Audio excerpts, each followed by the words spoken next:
So we're going to put together the things that we've learned in the previous recording movies, along with the copying and pasting functionality and adding a couple live effects to our set, and we're going to create multiple clips from a single performance in a live set.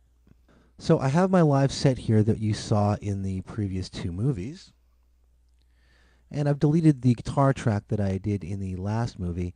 I'm going to start from scratch here, and what I'm going to do is I'm going to record 3 different guitar parts, and then we'll take a look at editing them and spreading them out over multiple tracks. So we're ready to go here, and let's go ahead and start recording.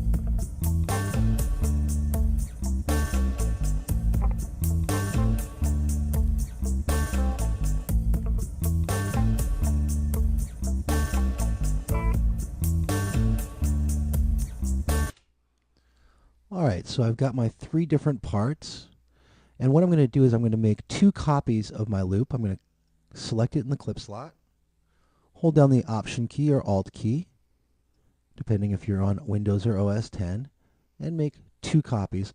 I could also use key commands, the Control C, Command C to copy, and Control V, Command V to paste, but it's a little bit easier for me to just click and drag to make copies. I'm going to select my first performance, and I'm going to go ahead and make a loop out of the first performance using the loop brace to zoom in on one section, and then again zooming in here and creating warp markers to create perfectly timed guitar chords.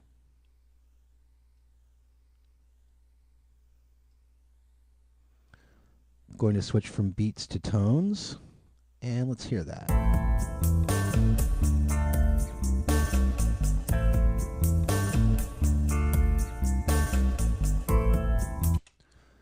Now my second performance here is exactly the same. I've just copied it, but now I'm going to use the loop brace to select a different section of my performance.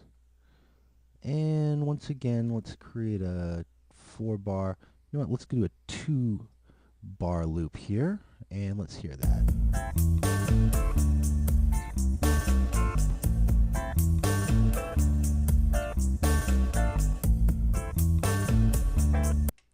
I'm actually going to make a 1-bar loop here.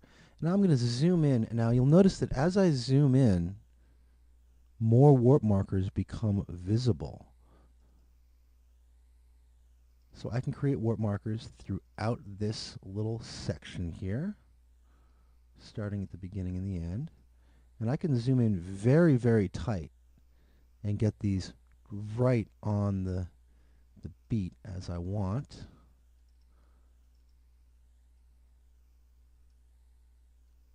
Really make these as perfect as possible.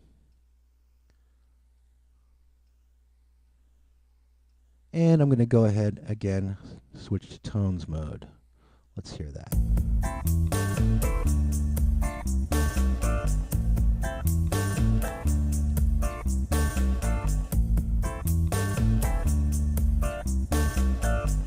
And that's right on. So now let's go ahead and go to the third performance. And I'm going to go ahead and zoom in here. Let's go to the very end and just take this one section here and hear that.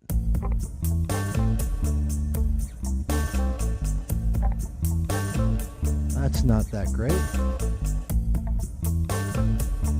And that's a little bit better.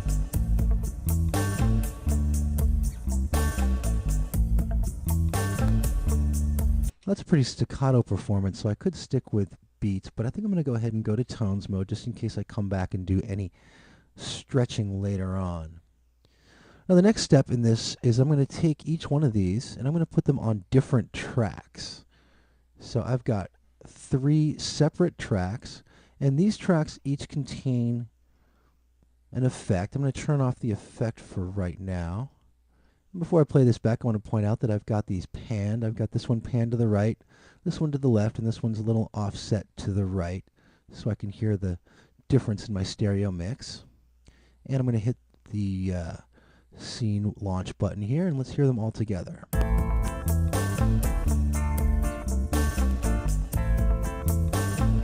And I'm going to go ahead and add my effects.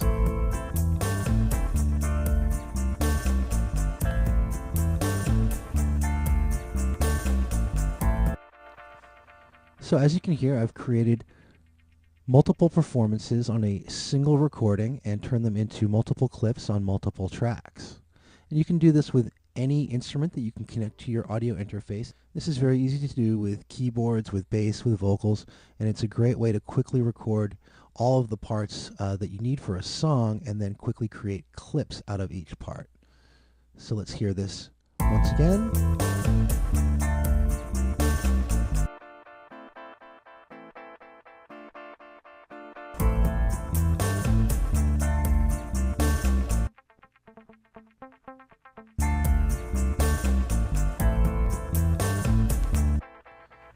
And in our final movie on audio recording and live, the next movie will be about recording in the arrangement view.